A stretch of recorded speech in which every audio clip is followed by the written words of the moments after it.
sehabis pulang perang Badar, kata sahabat Nabi, ya Rasulullah, alhamdulillah kita telah usai melaksanakan perang yang cukup besar. Kata Nabi, ini nggak seberapa, masih ada perang yang lebih besar lagi. Apa ya Rasulullah yang lebih besar daripada ini? Itu memerangi hawa nafsu. Sedekah, zakatnya dia, baca Qurannya dia luar biasa. Namun ketika hidup sendiriannya, dia sering dolimin orang. Tetangga ini dolimin, muncul nanti tetangganya. Ya Allah, Tuhan pernah didolimin sama si fulan, saya nggak ridho. Pahala ibadah sholat kita diberikan kepada orang itu.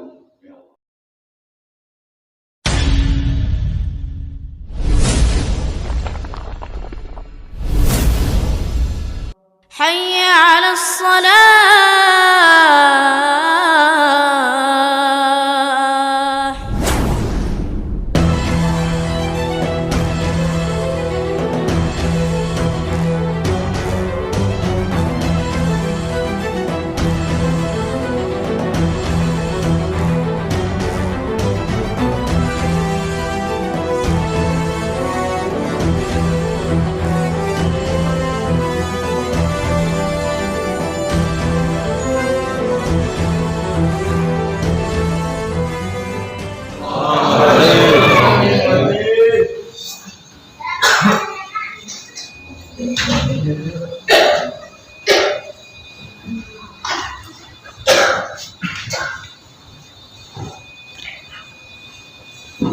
Bismillahirrahmanirrahim.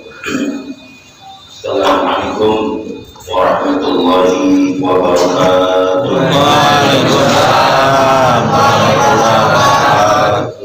Alhamdulillahilladzi ja'ala Ramadan sayyidus syuhur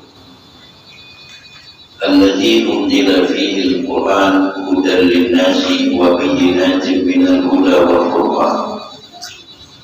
أشهد أن لا إله إلا الله وحده لا شريك له وأشهد أن سيدنا محمدا عبده ورسوله اللهم صل وسلم وكرم وأنعم على سيدنا محمد وعلى آله وصحبه أجمعين أما بعد سبحانك لا علم لنا إلا ما علمتنا إنك أنت العليم الحكيم رب اشرح لي صدري ويسر لي امري واحلل عقدة من لساني يفقهوا قولي. وقال الله تعالى في القرآن الكريم يا أيها الذين آمنوا كتب عليكم الصيام كما كتب على الذين من قبلكم لعلكم تتقون. وقال أيضا إنا أنزلناه في ليلة القدر إلى آية. وقال النبي صلى الله عليه وسلم لو تعلم أمتي ما في رمضان لتمنوا أن تكون سنة كلها رمضان. Hadirin hadirat jamaah yang dirahmati oleh Allah Subhanahu wa taala. Alhamdulillah wa syukurillah. Puji serta syukur mari kita panjatkan kehadiran al-Maula Allah Subhanahu wa taala atas segala nikmat dan karunia-Nya sehingga sampai detik ini kita masih diberikan nikmat sehat walafiat, nikmat panjang umur, terlebih lagi nikmat iman dan nikmat Islam, sehingga kita masih dapat melaksanakan kewajiban yang diperintahkan oleh Allah. Di siang harinya kita masih melaksanakan ibadah puasa, di malam harinya kita masih dapat melaksanakan qiyamul lail, yakni sholat tarawih. Mudah-mudahan segala amal ibadah kita dari awal hingga malam hari ini diijabah dan dikabul oleh Allah Subhanahu wa taala.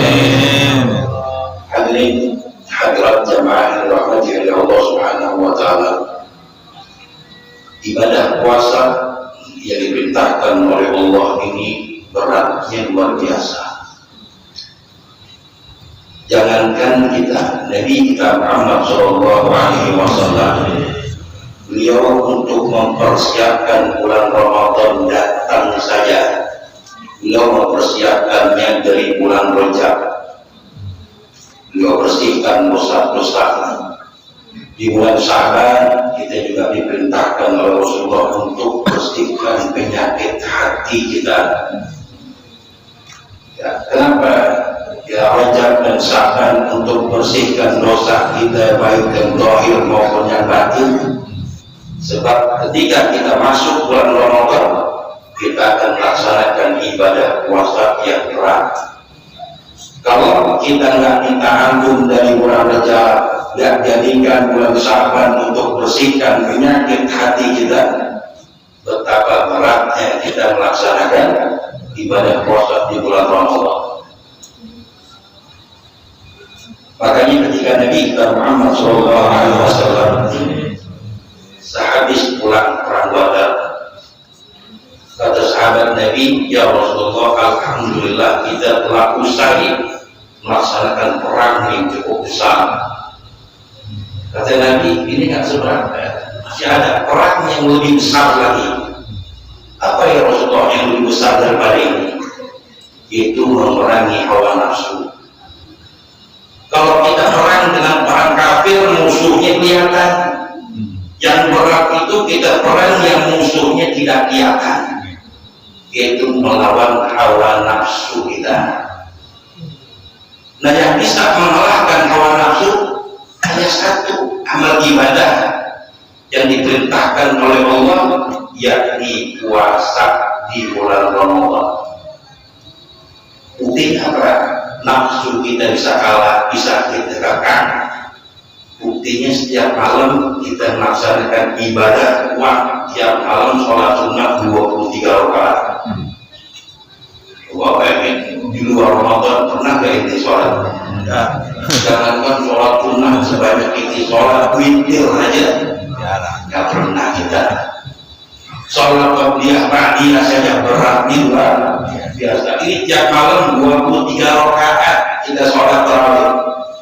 Ini ringan anggota badan kita lantaran nafsu kita sudah kekang dengan melaksanakan ibadah puasa di bulan Ramadan.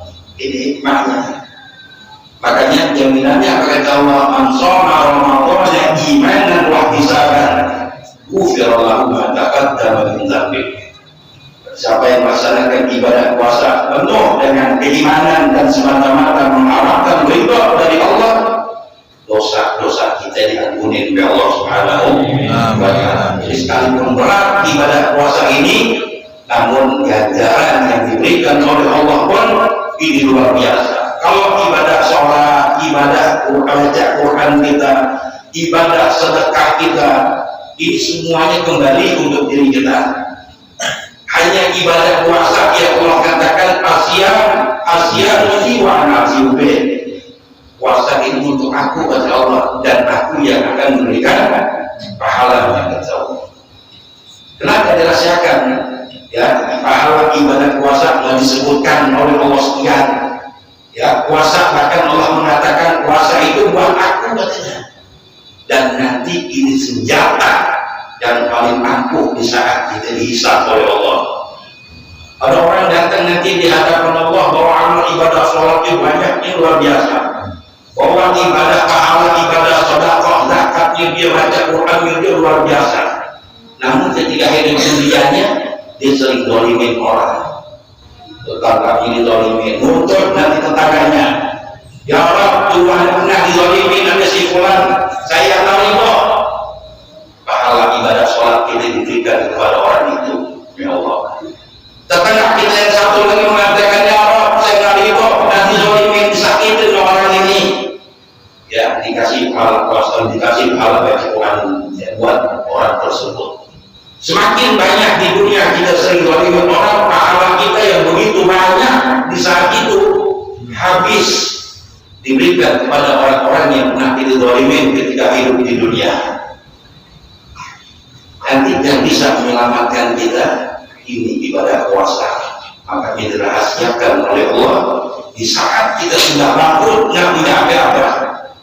Puasa inilah akan diberikan, diperlihatkan oleh Allah Subhanahu wa Ta'ala untuk menyelamatkan kita.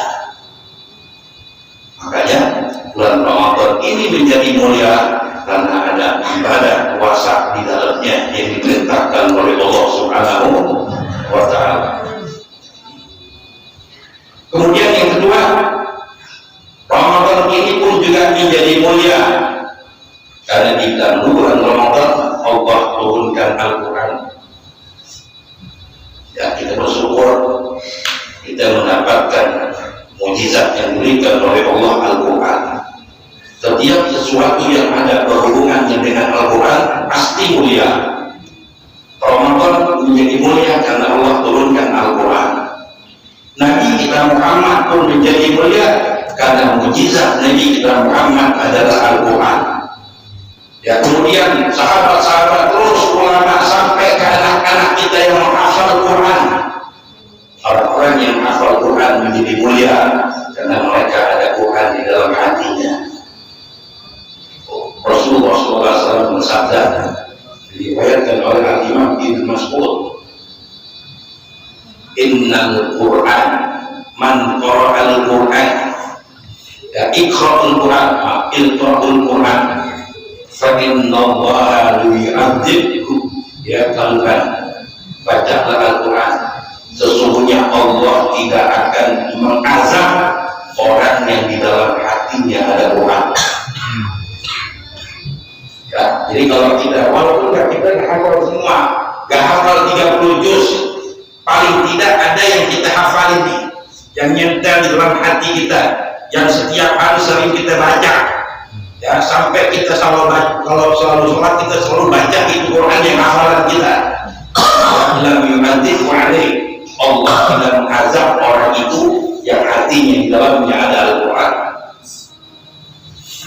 Wa inna hadzal Quran, ya karena sesungguhnya Al-Quran itu adalah jamuannya Allah, ya hidangannya Allah Subhanahu wa ta'ala. Nggak mungkin Allah mengazab orang yang di dalam hatinya punya hafalan Quran, sedangkan hafalan Quran adalah hidangannya Allah Subhanahu wa ta'ala. Wa man fihi wa man dakhala fihi fa huwa aminun kata Nabi. Orang yang di dalamnya, ya masuk di dalamnya, artinya dijadikan Al-Quran menjadi imam, pedoman di dalam kehidupannya, amin, maka dia akan selamat. Ya, apalagi kita bukan hanya kita masuk di dalamnya menghafal Quran, tapi kita apa yang ada di dalam hukum-hukum Allah yang ada di dalam Quran kita praktekkan dalam kehidupan kita sehari-hari, maka pada situ maka berdibilah orang yang seperti ini kata Nabi kita Muhammad SAW. Ya, makanya afdal dzikir ala ummati kata Nabi, afdal dzikir atas umatku yaitu membaca Al-Quran. Baca Quran apa ini di bulan Ramadan. Ya, sebab nanti Quran ini adalah Quran ini, saya mau tanya, Quran ini makhluk atau bukan? Quran ini makhluk. Nanti di saat kita meninggal dunia, yang dulu hidup di dunia yang sering baca Quran, Quran itu akan menjelma jadi makhluk, jadi manusia, jadi laki-laki yang ganteng. Di saat kita meninggal dunia, itu laki-laki tersebut selalu diri dekat kita. Sampai nanti kita ditaruh jenazah kita di liang lahat. Orang kalau mati itu nggak tahu dirinya itu mati. Orang kalau mati kayak mimpi, dia nggak sadar kalau udah mati. Orang mati itu bisa sadar kalau dirinya mati ketika dia ditutup jenazahnya dengan dinding air, dengan papan. Kalau udah ditutup dengan papan, diuruk dengan tanah, baru sadar orang yang mati dalam kuburan kalau dirinya sudah mati. Baru teriak itu jenazah sekencang-kencangnya. Orang tidak ada yang dengar, tidak ada yang tahu. Dalam keadaan takut seperti itu, Al-Quranlah yang akan menemani kita. Apa kata Quran? Ya Fulan, jangan takut gitu. Ya aku yang akan menjagamu dan aku yang akan menemani kamu. Kata almarhum gimana? Engkau siapa? Aku teman kamu. Di saat engkau hidup di dunia, engkau selalu baca aku setiap hari. Aku adalah Al-Quran. Kita bikin tenang. Bahkan sampai dua malaikat munkar wa nakir akan bertanya, man rabbuka? Baru datang aja malaikat, apa kata malaikat munkar? Minggir inti sedikit dari malaikat. Apa kata Tuhan? Tugas kamu oleh Allah untuk bertanya, bukan untuk nyingkirin aku, kata Tuhan. Selangkah pun aku nggak mundur untuk menemani sahabatku ini Al-Quran. Ya, sebab tidak ada sesuatu yang memberikan syafaat dan tidak lain kecuali syafaatnya Al-Quran. Ya, baca Quran. Yang paling tidak ada setiap pada sholat baca 2 ayat, 5 ayat, pada maghrib baca. Walaupun di bulan Ramadan di tengah hatam, tidak apa-apa. Yang penting tidak putus kita baca Quran. Hatta Ramadan sudah meninggalkan kita, tetap Quran kita baca setiap hari, setiap 5 waktu. Insya Allah Quran ini akan memberikan syafaat kepada kita. Ya, orang kalau sudah sering baca Quran, sudah menjadikan teman, sahabat, bahkan pacarnya setiap hari, aman hidupnya akan diberikan keberkahan oleh Allah Subhanahu wa Ta'ala. Ini ya, makanya ibadah puasa dan Al-Quran ini tidak bisa dipisahkan satu dengan yang lainnya, sebab dua-duanya akan memberikan syafaat. Apa kata Al-Quran? Ya Allah, mana tuh bin naum bilail. Ya Allah, saya telah mencegah orang ini dari tidur malamnya. Kenapa? Lantaran dia baca aku, kata Quran. Fasafihi, berikanlah syafaat kepada orang ini. Kata kuasa mengatakan, ya Allah, mana tuh minat orang masalah finnaum.